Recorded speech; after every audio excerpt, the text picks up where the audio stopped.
ബീഹാറിൽ ഇന്ത്യ സഖ്യം വിജയ പ്രതീക്ഷകൾ വെച്ചു പുലർത്തുകയാണ്. അതിന് ചില വ്യക്തമായ കാരണങ്ങളുണ്ട്. നിതീഷ് കുമാറിനെ മുന്നിൽ നിർത്തി BJP ബീഹാർ ഭരിക്കുന്നില്ലെങ്കിലും ഏറ്റവും വലിയ ഒറ്റകക്ഷിയായി നിൽക്കുന്നത് ലാലു പ്രസാദും തേജസ്വിയും നേതൃത്വം നൽകുന്ന RJD ആണ്. ശക്തി ക്ഷയിച്ച BJPക്കും പിന്നിലാണിപ്പോൾ മുഖ്യമന്ത്രി നിതീഷ് കുമാറിന്റെ JDU എന്നും കാണാം.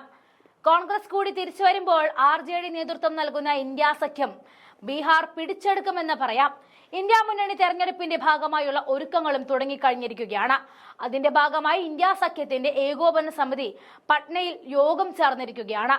തിരഞ്ഞെടുപ്പിന് മുൻപ് ഇന്ത്യ സഖ്യത്തിനെതിരെ ശക്തമായ പ്രചാരണങ്ങൾ RSS നടത്തുന്നതിനിടയിലാണ് പാർട്ടികൾ ഇന്ത്യയുടെ ലേബലിൽ ഒത്തുചേരുന്നത്. കാവ്യ സംഘടനകളെ ശക്തമായി യോജിച്ചും നേരിടുമെന്നും പൊതുവികാരമാണ് യോഗത്തിൽ ഉയർന്നത്. 243 നിയമസഭാ മണ്ഡലങ്ങളിലും യോജിച്ച് മത്സരിക്കുവാനും താഴെത്തട്ട് വരെ പ്രവർത്തനങ്ങൾ ശക്തിപ്പെടുത്താനുമുള്ള പദ്ധതികളാണ് യോഗത്തിൽ പ്രഖ്യാപിച്ചത്.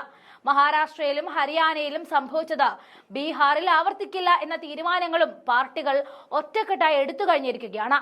ബൂത്ത് തലങ്ങളിൽ കേഡർമാരെ വിന്യസിപ്പിക്കുവാനും ഓരോ സമ്മതിദായകരിലേക്കും എത്തുന്നതിനുള്ള ചുമതല അവർക്ക് നൽകാനുമുള്ള RSS പദ്ധതികളും നരേന്ദ്രമോദിയുടെ ഇടയ്ക്കുള്ള സംസ്ഥാന സന്ദർശനവുമെല്ലാം ഇന്ത്യ സഖ്യത്തിനെ ഉണർത്തിയെന്ന് കാണാൻ സാധിക്കും. ഉറക്കം വിട്ടുണരുമെന്നും കാവ്യ ഭീഷണിയെ നേരിട്ട് ചെറുക്കുമെന്നുമുള്ള ബോധ്യവും സഖ്യത്തിനുള്ളിൽ ഉണ്ടായിട്ടുണ്ട്.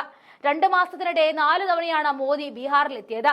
പഹൽഗാമിലേക്ക് പോകാതെയും കൂട്ടക്കൊലക്കിരയായ ബന്ധുക്കളെ ആശ്വസിപ്പിക്കാതെയും ഡൽഹിയിൽ വിളിച്ചു ചേർത്ത സർവകക്ഷി യോഗത്തിന് നിൽക്കാതെയുമായിരുന്നു മോദി ഒടുവിൽ ബീഹാറിൽ ചെന്നത്. അവിടെ വെച്ചായിരുന്നു മോദി ഭീകരരെ വെല്ലുവിളിച്ചതെന്നും രാജ്യം കണ്ടു.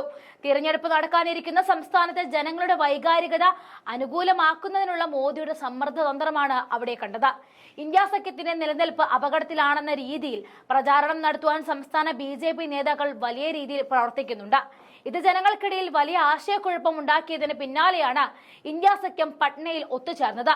RJD നേതാവ് തേജസ്വി യാദവിനെ നേതാവായി അംഗീകരിക്കുവാൻ കോൺഗ്രസ് തയ്യാറാകില്ല എന്ന അഭ്യൂഹങ്ങളും BJP പ്രചരിപ്പിക്കുന്നുണ്ട്. സ്വന്തമായി രാഷ്ട്രീയ പാർട്ടി രൂപീകരിച്ച പ്രശാന്ത് കിഷോറാണ് അവിടെ BJPക്ക് വേണ്ടി ഒളിസേവ ചെയ്യുന്നത് എന്നും കാണാതെ പോകരുത്. ഇതിനെല്ലാം കാറ്റിൽ പറത്താൻ ഒറ്റ യോഗം കൊണ്ട് ഇന്ത്യ സഖ്യത്തിന് സാധിച്ചിട്ടുണ്ട്.